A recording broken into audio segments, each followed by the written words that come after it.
Bernie Sanders found himself on the receiving end of attacks from both President Donald Trump and Elizabeth Warren on Sunday, a reflection of his rising status in the Democratic presidential race and perceived momentum just 3 weeks out from the Iowa caucuses.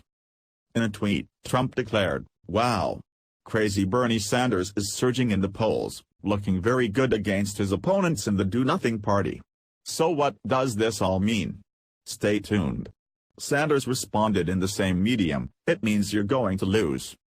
But it was Warren, who has generally avoided criticizing her fellow progressive over the course of the Democratic primary, who offered the sharpest criticism of the Vermont senator, saying she was disappointed by a report that the Sanders campaign is instructing its volunteers to speak negatively about her to win over undecided voters and suggesting he is too divisive to beat Trump.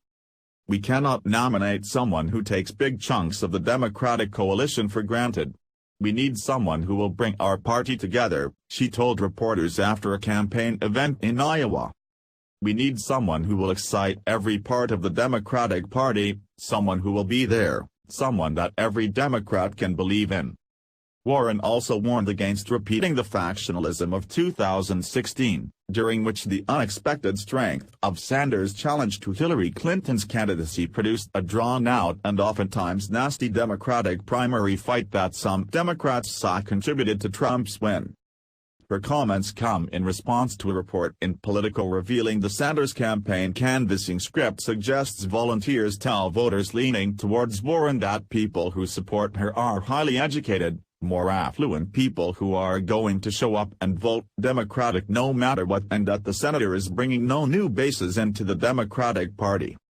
Both Sanders and Warren, who are vying for the progressive lane in the primary and largely agree on many of the biggest issues in the race, have up until now publicly avoided attacking one another and in fact have been complimentary of each other. In contrast, Sanders has in recent weeks been going aggressively after opponent Joe Biden for his support for the Iraq War and his trade policy. While Biden has largely stayed mum on Sanders' attacks in recent days, Warren's broadside sets the potential for a debate stage clash in which he'll likely be attacked by multiple opponents. The Vermont senator has been rising in a handful of state and national polls over the past month and is seen to have momentum heading into the final 3 weeks before the first nominating contest takes place in Iowa.